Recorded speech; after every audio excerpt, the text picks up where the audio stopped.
Assalamualaikum warahmatullahi wabarakatuh. Om Swastiastu, salam sejahtera bagi kita semua. Pemirsa, kembali lagi bersama saya Arista Putri di edisi Baca Koran. Baik pemirsa, informasi terkini dilansir dari radalampung.bacakoran.co dengan headline Kuota pupuk subsidi Lampung berkurang. Dari Bener Lampung melaporkan, alokasi pupuk subsidi tahun 2024 dari pemerintah pusat untuk 15 kabupaten atau kota di Provinsi Lampung sebanyak 393.645 ton. Rinciannya urea 204.489 ton, NPK 185.654 ton, dan NPK formula khusus 3.502 ton.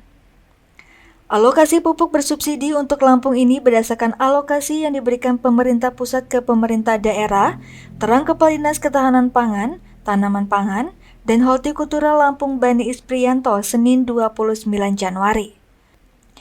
Menurutnya secara nasional, pemerintah pusat mengalokasikan 25 triliun rupiah. Kemudian jika nilai rupiahnya dibandingkan tahun sebelumnya sama.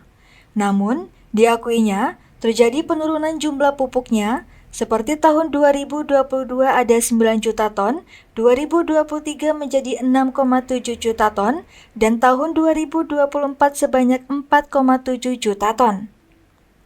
Banyak faktornya, salah satunya perang Ukraina dan Rusia, sehingga berdasarkan total ini, semua alokasi untuk provinsi turun termasuk dengan Lampung, ungkapnya. Diakuinya juga, kuota pupuk subsidi dari pusat ini tidak bisa mengakomodasi semua kebutuhan pupuk. Seperti urea hanya bisa mengakomodasi 53% dari kebutuhan, NPK 29% dari kebutuhan, dan NPK formula khusus untuk tanaman kakao 14% dari kebutuhan. Untuk mengurangi itu, kami provinsi kerjasama dengan PT Pupuk Indonesia bagaimana agar petani bisa menggunakan pupuk non-subsidi. Untuk mengurangi itu, kami provinsi kerjasama dengan PT Pupuk Indonesia bagaimana agar petani bisa menggunakan pupuk non-subsidi, ucapnya. Kebutuhan untuk pupuk di Lampung sendiri jelasnya sekitar 1 juta ton. Jadi saat ini rata-rata alokasi yang diberikan untuk semua jenis pupuk itu sekitar 40% dari total kebutuhan yang ada, katanya.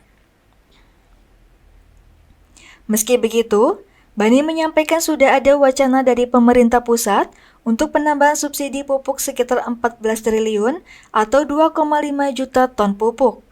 Terkait itu, kita masih menunggu dari pusat berapa alokasi untuk Lampung, tuturnya. Lebih lanjut, dia menyampaikan bahwa sejak awal Januari 2024, petani sudah dapat menebus pupuk subsidi. Proses penebusannya bagi petani yang sudah masuk ke dalam kelompok tani dan menyusun ERDKK cukup menggunakan KTP. Tetapi, petani tetap harus datang ke kios untuk dilakukan pengecekan apakah benar petani tersebut berhak untuk mendapatkan alokasi pupuk bersubsidi. Ditambahkannya, pada musim tanam rendeng atau MT1, petani bisa memaksimalkan penyerapan pupuk sesuai dengan kebutuhan yang ada, di mana petani bisa mengoptimalkan kebutuhan untuk musim tanam terutama pada bulan Januari sampai Maret. Sementara, anggota DPRD Pesbar, Mat Muhijir, mengatakan dengan adanya pengurangan kuota pupuk bersubsidi di Provinsi Lampung tahun 2024, termasuk untuk Pesbar, akan sangat berdampak bagi petani. Pasalnya, ada pengurangan kuota pupuk bersubsidi itu dapat berdampak pada penurunan hasil produksi dan lainnya. Untuk itu, pihaknya berharap agar ada antisipasi dari pihak-pihak terkait dalam menghadapi permasalahan tersebut, mengingat pengurangan kuota pupuk bersubsidi itu terjadi cukup signifikan. Baik pemirsa, kita beralih ke informasi selanjutnya yang dilansir dari lampungNewspaper.disway.id dengan headline Bapanas periode Januari 2024 mulai disalurkan. Dari Kalianda melaporkan, penyaluran bantuan pangan nasional periode Januari 2024 di Kabupaten Lampung Selatan dimulai. Sebanyak 118.916 kepala keluarga bakal memperoleh bantuan berupa beras selama 6 bulan ke depan. Kepala Dinas Ketahanan Pangan Lampung Selatan, Eka Rianti Nawati menegaskan, penyaluran Bappenas itu telah dimulai secara serentak pada Senin 29 Januari 2024. Ditargetkannya, penyaluran akan rampung selama pada 5 Februari 2024 mendatang. Semua kecamatan hari ini mulai disalurkan, tapi belum untuk semua desa. Kita bertahap, yang jelas targetnya akan selesai pada 5 Februari 2024 mendatang. Ungkap Eka saat dikonfirmasi Radar Lamsel via telepon, Senin 29 Januari 2024 kemarin. Dia menerangkan, bantuan pangan berupa beras yang disalurkan ini hanya untuk kebutuhan 1 bulan. Informasinya, bantuan tersebut akan diterima keluarga penerima manfaat selama 6 bulan ke depan. Di Lamsel sendiri, KPM ada sebanyak 118.916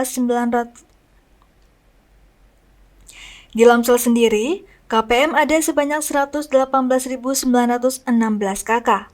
Masing-masing kakak akan menerima 10 kg beras selama 6 bulan ke depan targetnya.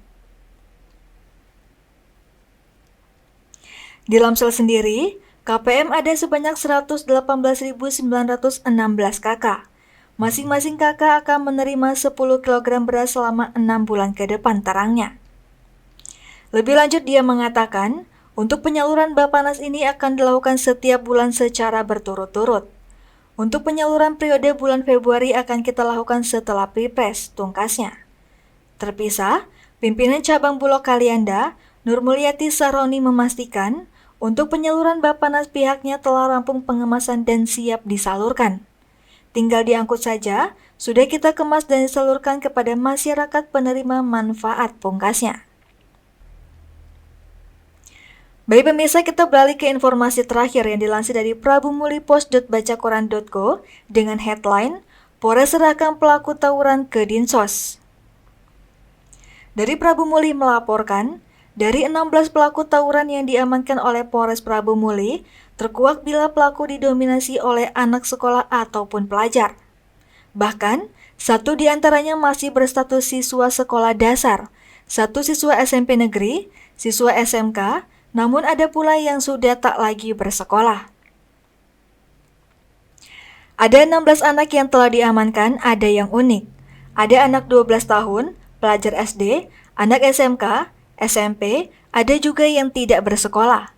Kata Kapolres Prabumuli AKBP Endro Aribowo SIK, didampingi Kabak Ops Polres Prabumuli Kompol Bobi El Tarik SH, dalam press release di Mapolres Prabumuli Senin 29 Januari 2024. Tak hanya itu, 4 dari pelaku adalah muka lama atau pelaku tawuran yang sebelumnya sudah pernah diamankan dan dilakukan pembinaan. Nah, dalam press release yang dihadiri Kepala Dinas Sosial, DPPK BPPA, pihak Dinas Pendidikan dan orang tua anak-anak pelaku tawuran, Kapolres menyampaikan di lokasi petugas juga menemukan barang bukti, di mana alat senjata tajam itu ditemukan di tanah tidak jauh dari anak-anak ini berada, 1 celurit dan 1 bentuk parang. Ini alat tidak melekat pada anak-anak ini namun jaraknya tidak jauh, ucapnya. Atas penemuan BB yang tidak melekat tersebut, sehingga dari hasil penyelidikan terkait dengan pidana menguasai senjata tajam, sesuai Undang-Undang Darurat Nomor 12, dari 16 anak ini tidak ada yang dikatakan dengan saksi.